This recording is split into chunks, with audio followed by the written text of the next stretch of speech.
Hello everyone, जैसे कि आप मेरे पीछे देख सकते हैं यहाँ पे हुई है स्नोफॉल एंड आज का टेम्परेचर है -3। इस ठंडे मौसम में हम आपको लेके जा रहे हैं winter market of Bryant Park. और ये पड़ेगा आपको एम्पायर स्टेट बिल्डिंग के पास, जो तो एम्पायर स्टेट बिल्डिंग के पास ब्रायन पार्क है। And this place is very close to my heart, क्योंकि हम शादी से पहले यहाँ पे मिला करते थे। This used to be our meeting point.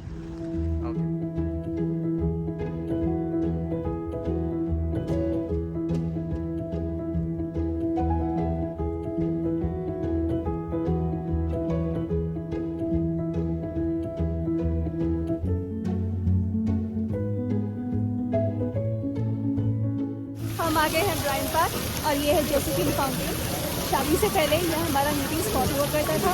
मैं आती थी क्वीन से, जो कि 45 मिनट्स दूर है, और सुबह आते थे यहाँ 10 मिनट वॉकिंग डिस्टेंस से, और फिर भी सुबह कई बार लेट हो जाया करते थे। हाँ, कई बार नहीं, कभी कभी। तो इस फाउंटेन में एक्चुअली लोग जो है अपनी विश पूरी करने के लिए कॉइन्स वगैरह डालते हैं। मुझे ऐसा लगता है ये फाउंटेन हमारी अलास्का ट्रिप स्पॉन्सर कर सकता है। तो ये है जोसेफिन फाउंटेन, और यहाँ पे इतनी ठंड है कि देखिए आइस जमी हुई है।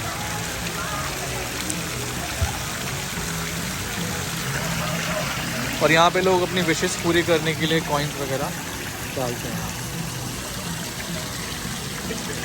और पीछे आइस स्केटिंग रिंग है ब्रायन पार्क। चलिए यहाँ की मार्केट देखते हैं। एक शॉप है सी पार्क, ये आई थिंक हॉट चॉकलेट और यहाँ पे सी फूड वगैरह की मार्केट है। ये यहाँ पे डोनट वगैरह और कुछ और स्वीट्स वगैरह हैं यहाँ पे। ये टिकट्स भी हैं। तो यहाँ पे स्केटिंग रिंग है जो हम थोड़ी दिखाएंगे, आइस स्केटिंग रिंग है, तो यहाँ पे उसके टिकट मिलते हैं।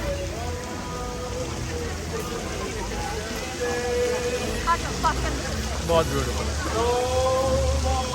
चलो,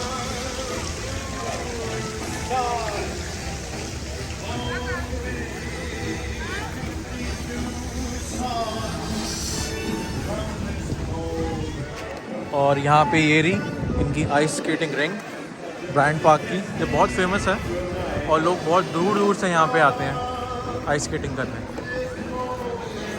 और ये न्यूयॉर्क के one of the most top dating spots में भी।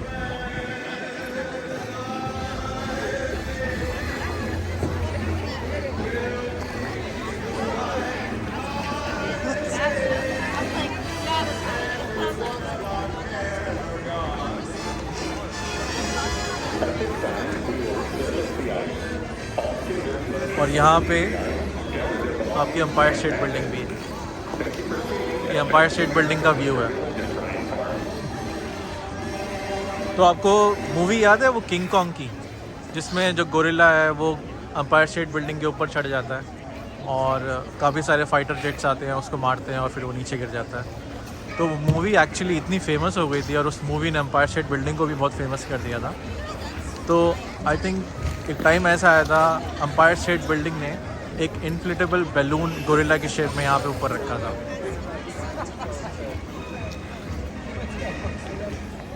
ब्रायन पार्क में अलग अलग सीजन में अलग अलग एक्टिविटीज़ होती हैं। यहाँ विंटर में विंटर मार्केट होती है, स्केटिंग रिंग होती है, एंड समर में यहाँ पे म्यूज़िक फेस्टिवल्स होते हैं, प्लेज होते हैं, एंड योगा क्लासेस होती हैं। तो यहाँ पे जो शॉप है, यहाँ पे स्कार्फ्स हैं, विंटर स्टफ़ है, कैप्स वगैरह हैं, ग्लव्स हैं, और इस नॉर्दर्न ट्राइब में न्यूयॉर्क रिलेटेड टी शर्ट्स वगैरह हैं। देखो पोस्टर्स भी हैं। पोस्टर्स भी हैं यहाँ पे, काफ़ी ब्यूटीफुल है ये पोस्टर्स। अगर मैं थोड़ा जूम करने की कोशिश करूँ,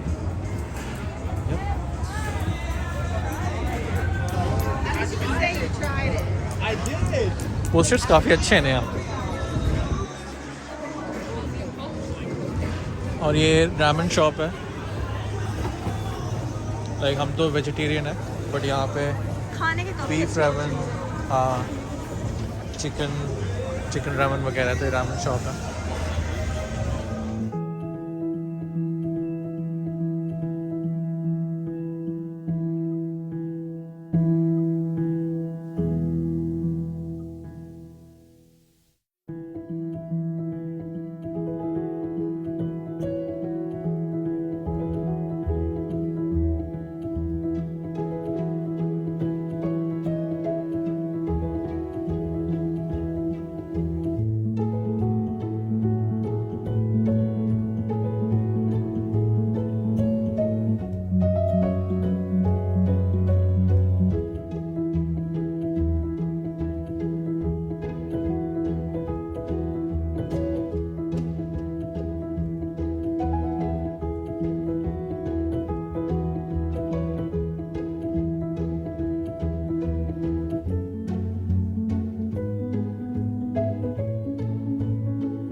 और ये ये छोटा सा कवर्ड एरिया है, इसके अंदर भी खाने की ही शॉप्स हैं, पर इट्स कवर्ड तो आपको ठंड नहीं लगती। हाँ, यहाँ पे काफ़ी हीटिंग स्टफ़ है, तो यहाँ पे लाइक लोग आते हैं और यहाँ अंदर बैठते हैं। और यहाँ पे मल्टीपल शॉप्स हैं एक ही एरिया में। तो हमें तो बहुत ठंड लग रही है। अभी हम जा रहे हैं कॉफ़ी लेने और थोड़ी सी आपको हिस्ट्री टूर भी देंगे ब्रायंट पार्क का, कि ब्रायंट पार्क की एक्चुअली हिस्ट्री क्या है और इसका इतना हिस्टोरिकल सिग्निफिकेंस क्यों है और क्यों इस नाम का, इस पार्क का जो नाम है वो ब्रायंट पार्क रखा गया है। तो चलो चलते हैं, थोड़ा सा अंदर चलते हैं। और ये एरिया भी एक्चुअली हमारे लिए थोड़ा सा स्पेशल है।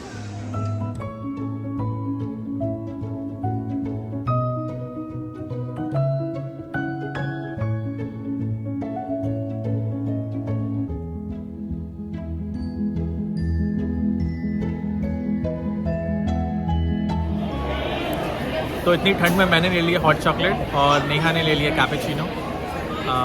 ये जो जगह एक्चुअली काफ़ी स्पेशल है। शादी से पहले जब मैं और नेहा मिलते थे यहाँ पे, तो ये जो पीछे कॉफ़ी प्लेस है, हम यहाँ पे बैठ के कॉफ़ी पीते थे। तो हम जनरली वीकडेज़ में मिला करते थे। और नेहा जो थी क्वींस में जॉब करती थी और क्वींस से आती थी, और मैं मिड टाउन में जॉब करता था। तो हम दोनों कोविड से पहले जो थे, ये हमारा मीटिंग पॉइंट हुआ करता था। तो चले आपको थोड़ा हिस्ट्री में ले चलते हैं ब्रायंट पार्क की। तो 1811 में न्यूयॉर्क का जो था वो ग्रिड आर्किटेक्चर था, वो प्लान आउट हुआ था। उसी ग्रिड आर्किटेक्चर डिज़ाइन की वजह से न्यूयॉर्क में जो है आज स्ट्रीट एंड एवेन्यूज़ जो हैं वो डिसाइडेड है। और ये डिज़ाइन जो था एक्चुअली इतना सक्सेसफुल हुआ कि ये डिज़ाइन जो था न्यूयॉर्क की और बोरोज़ में लाइक क्वींस और ब्रुकलिन में भी कॉपी हुआ। तो उसी टाइम पे मिड 18th सेंचुरी में मेरे को एग्जैक्ट ईयर तो याद नहीं है, बट जो विलियम ब्रायंट थे उन्होंने एक एडिटोरियल में आर्टिकल लिखा कि न्यूयॉर्कर्स के पास कोई पार्क ही नहीं है।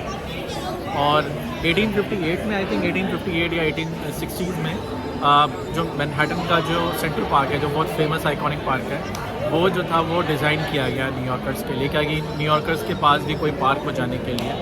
और इसी वजह से जो उनका सेंट्रल पार्क के लिए जो इतना बड़ा रोल है, उसको ट्रिब्यूट देने के लिए इस ब्रायंट पार्क का जो था उनके नाम पे ब्रायंट पार्क रखा गया।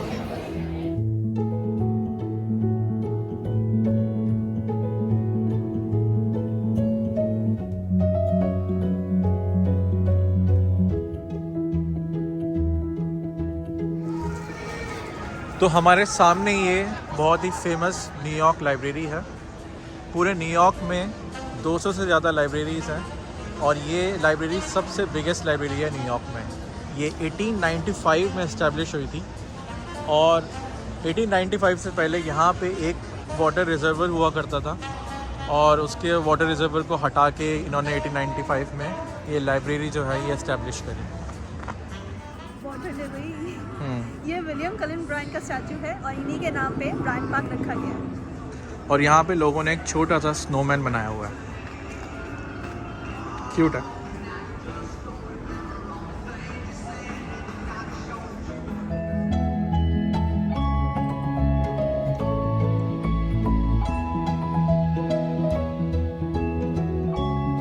चलो अब ब्रायंट पार्क के सदर्न मोस्ट पार्ट पे चलते हैं। तो एक छोटा सा मैप है यहाँ पे ब्रायंट पार्क का और हम इस वक्त यहाँ पे हैं सदर्न मोस्ट पार्ट पे ब्रायंट पार्क के। और ये जो वाइट बिल्डिंग आपको दिख रही है इस वक्त, ये न्यूयॉर्क पब्लिक लाइब्रेरी है जो हम दिखा चुके हैं। ये जो ग्रीन एरिया है ये ब्रायंट पार्क है जहाँ पे अभी स्केटिंग रिंग है। ये जो छोटा सा एरिया दिख रहा है ये जोसेफिन फाउंटेन है जो कि हम ऑलरेडी देख चुके हैं। ये जो है 40th स्ट्रीट है और यहाँ पे ब्रायंट पार्क होटल है। उस होटल की भी एक्चुअली काफ़ी सिग्निफिकेंस है और वो भी आर्किटेक्चरल पॉइंट ऑफ व्यू से उस होटल की भी अपनी एक अच्छी हिस्ट्री है।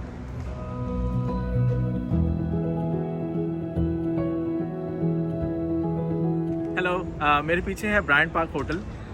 ये मेरी न्यूयॉर्क में one of the most favourite building में से एक है। इसके आर्किटेक्ट थे रेमंड हुड, जो कि अपने टाइम के बहुत ही बड़े आइकॉनिक आर्किटेक्ट थे और इन्हीं आर्किटेक्ट ने रॉकफेलर सेंटर जो था डिज़ाइन किया था। हमने रॉकफेलर सेंटर का कंप्लीट गाइडेड टूर दिया हुआ है, आप चाहें तो देख सकते हैं, लिंक डिस्क्रिप्शन में। इस बिल्डिंग का एक्सटीरियर कलर इंटेंशनली ब्लैक रखा गया है जो कि सिग्निफाई करता है बर्निंग कोल को।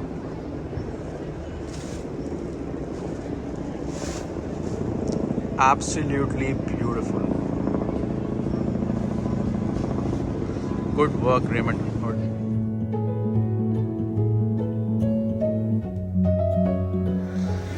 अब हम ब्रायंट पार्क का थोड़ा सा एक्सटीरियर चल के दिखाते हैं। और ब्रायंट पार्क की सिग्निफिकेंस ये भी रही है कि यहाँ पे लोग काफ़ी लर्नड लोग आते थे और अपने आइडियाज़ शेयर करते थे और अपने पॉलिटिकल व्यूज़ एक्सप्रेस करते थे, और काफ़ी बड़े बड़े डिसीजंस जो हैं यहाँ ब्रायंट पार्क पे लिए गए हैं न्यूयॉर्क सिटी के लिए। तो ये प्लेस जो है सिर्फ टूरिस्ट स्पॉट नहीं है, ये प्लेस खाली डेटिंग स्पॉट भी नहीं है, इसकी अपनी एक हिस्टोरिकल सिग्निफिकेंस भी काफ़ी रही है न्यूयॉर्क सिटी के लिए। और ब्रायंट पार्क के एक्सटीरियर में हमें जो ये कलरफुल सी बिल्डिंग दिखाई दे रही है, ये बेसिकली सेल्सफोर्स टावर्स है।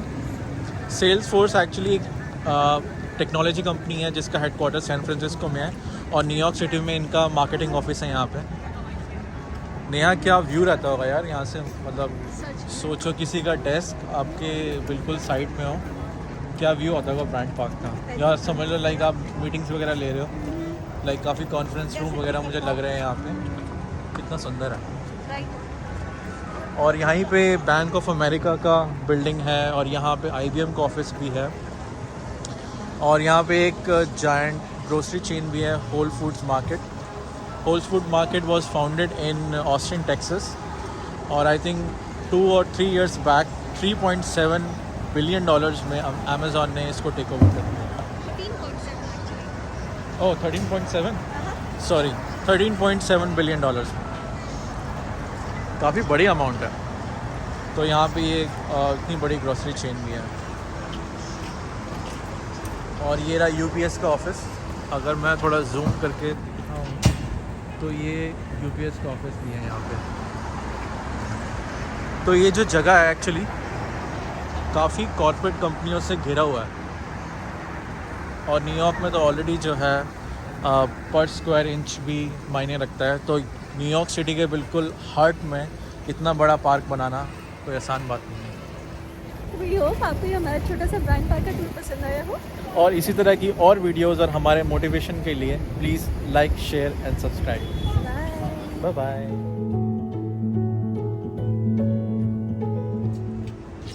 रॉबिन क्या नाम था? हेलो, मेरे पीछे है ब्रायंट पार्क। हेलो, मेरे पीछे कर दिया। हेलो, मेरे पीछे। ओके ठीक है। हेलो, ओके ओके, हे भगवान।